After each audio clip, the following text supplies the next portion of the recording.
Hey guys, Marstingan here, bringing you another Dragon Ball Z Dokkan battle video, and so we're carrying on looking at the Pepigal Awakened units, looking at the AGL MAI today. So AGL MAI, very, very useful for Super Battle Road, which is where we're going to be showing her off today. So after her EZA, she now greatly raises attack and defense for one turn on her super attack, whilst still having a great chance to stun. So 70% chance to stun on her super, and yeah, the greatly raising defense is obviously pretty fantastic for some of this harder content, because as you can see from my old build, where I gave her a lot of dodge because her defense was terrible, I did also give her a lot of additional, because she's got no crit, because she's not on the team to do damage, right? You're going to be using her in Super Battle Road as a little bit of a support unit, and then for the stuns. So obviously you want to go for additionals, and if you can double super, then you're greatly raising your defense twice. So post EZA, she has attack and defense 100% at the start of the turn. All allies key +3. AGL types attack and defense 20%. Pepigal's allies attack and defense 30%. And then she has a chance of performing, 30% and chance of performing a crit. So that's the buff to Pepigal's. 15%, and then she foresees enemy super attacks when HP is 50% or less, which again, for something like Super Battle Road, is a really, really powerful ability. And then of course, remember, as a support unit, she is getting all of her own buffs from the support as well, so it's actually like 150% attack and defense, which is pretty good. And obviously she's getting that 15% crit chance as well. So it's just another reason why you don't really need to give her any crit in the hidden potential system. So I would go full additional and then just put all of the rest into dodge, because I don't feel like there's much point giving her crit.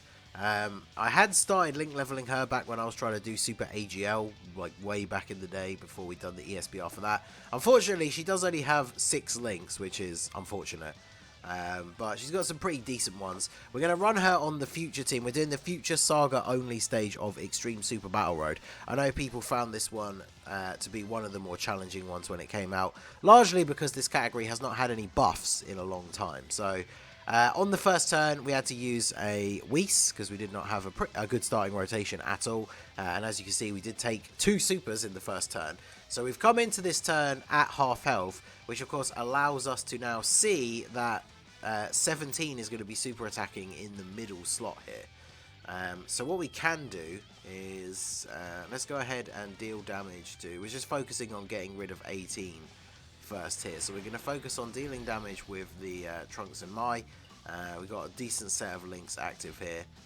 What is her defense actually now? See, her defense is already 150k. And she greatly raises on super attack, so she's going to be at around or slightly over 200k defense post super attack, which is really, really good, because before her EZA, her defense was pretty terrible. But yeah, we have the Whis active, and we have the Icarus support memory went off at the start of this turn as well, so pretty much impervious to damage at this point. But we can see her attack stat. Hopefully she gets the stun. So 1.9 million attack. For a unit who's not here to deal damage, I mean, it's not terrible. And there's that 70% chance to stun. Obviously, she does double-digit damage because, you know, takes double-digit damage because we've got a Whis and the Icarus support memory active. So, not really surprised about that, to be honest. But yeah, we got the stun on 17, so he's going to be stunned for the duration of the next turn. The only reason I brought the LR Trunks and the Super Saiyan Blue of Vegeta, so obviously he is a support unit, as long as there's another Vegeta family unit on the team, which obviously we have. But the fact that the AGL Trunks and Mai, they do require a unit that has Super Saiyan Blue or Super Saiyan God Super Saiyan in their name in order to get like the full extent of their passive.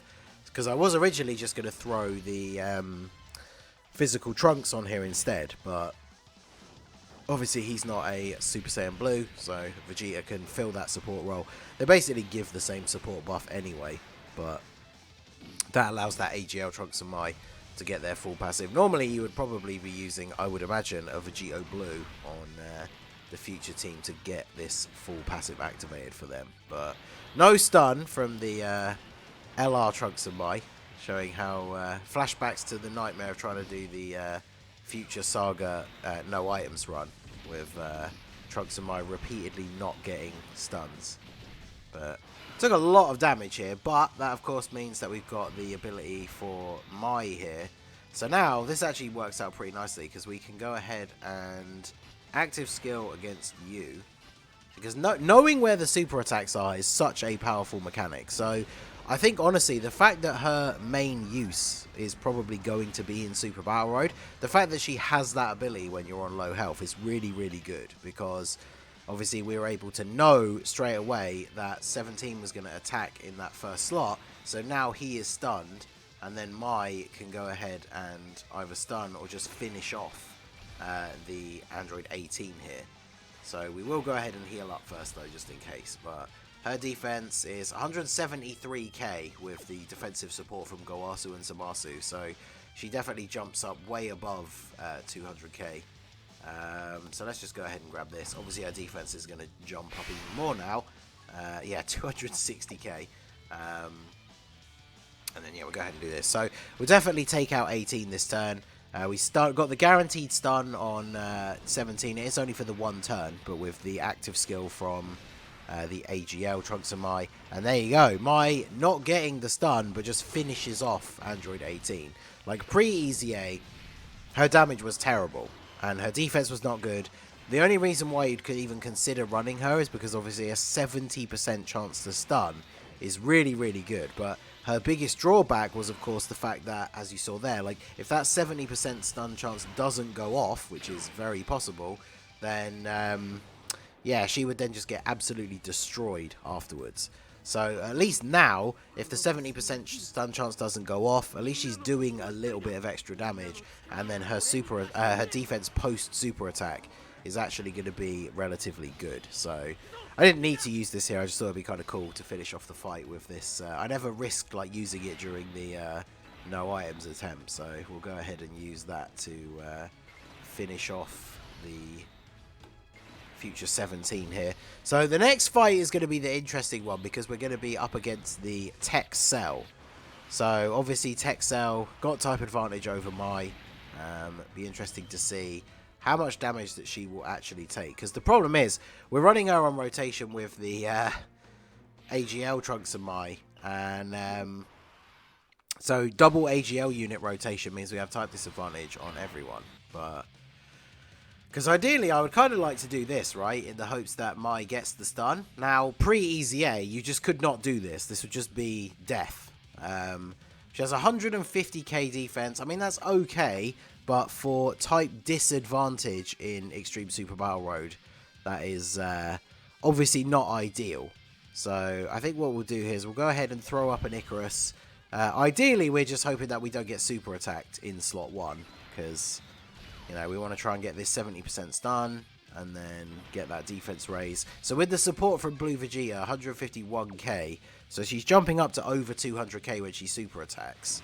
But she's still, like, without an item active, even, yeah, see, of course we get super attacked in slot 1. So this will still do, or she'll just dodge. There you go. That's why you give her loads of dodge. Even post EZA, like, her defense is solid now, but did not really want to be taking that super attack. And she did not get the stun. Wow. So that 70% stun chance letting us down.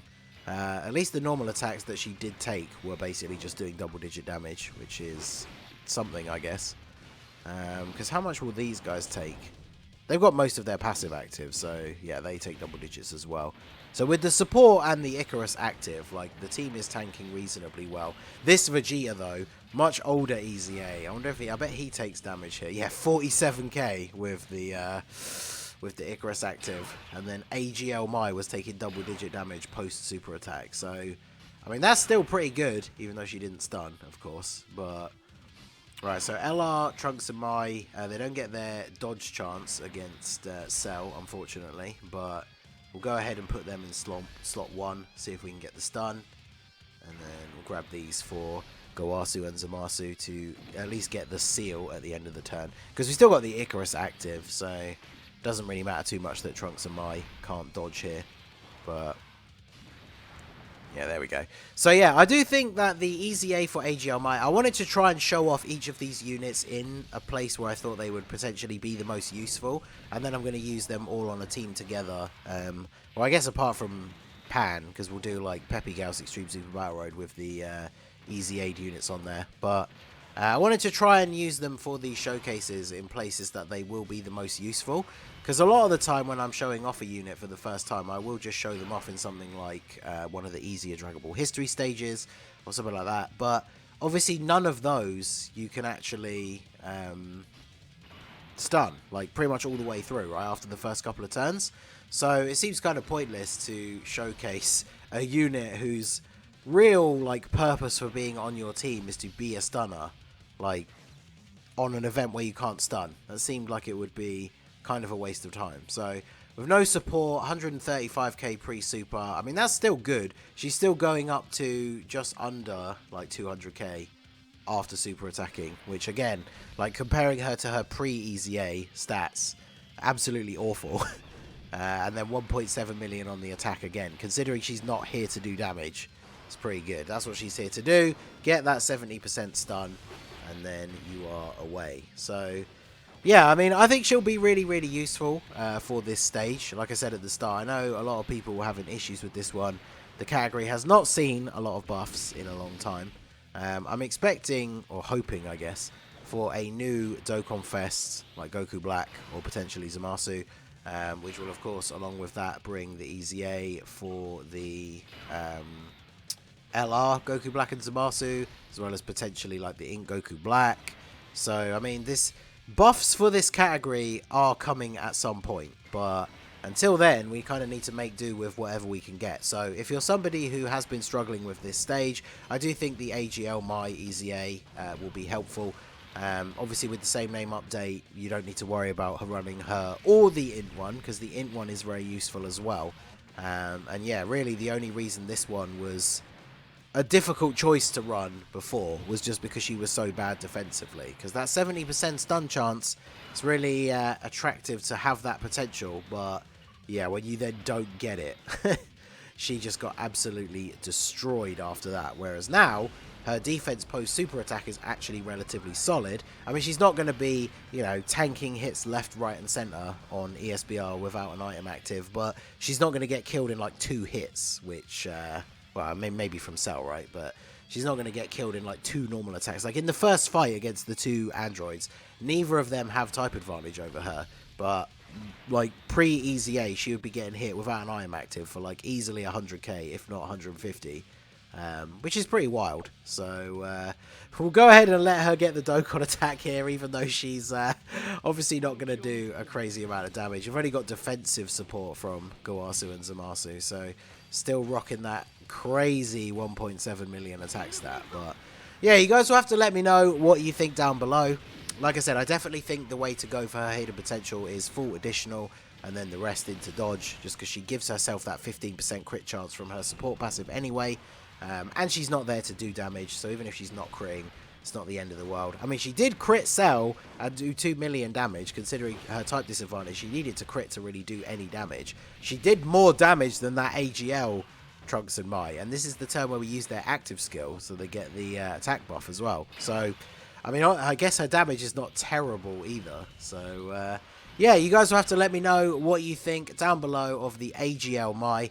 Like I've said in the previous ones, let me know which one of these 5 is your favourite. Have you tried out Mai, and what team build would you use her on? So let me know all of that down below in the comment section. So that is going to be it for the video, guys. This has been the Masked Ningen. Smash that like button, subscribe to the channel if you are new. Check out the links down below for the Discord and the merch store, and I will see you all again soon. Have a good one.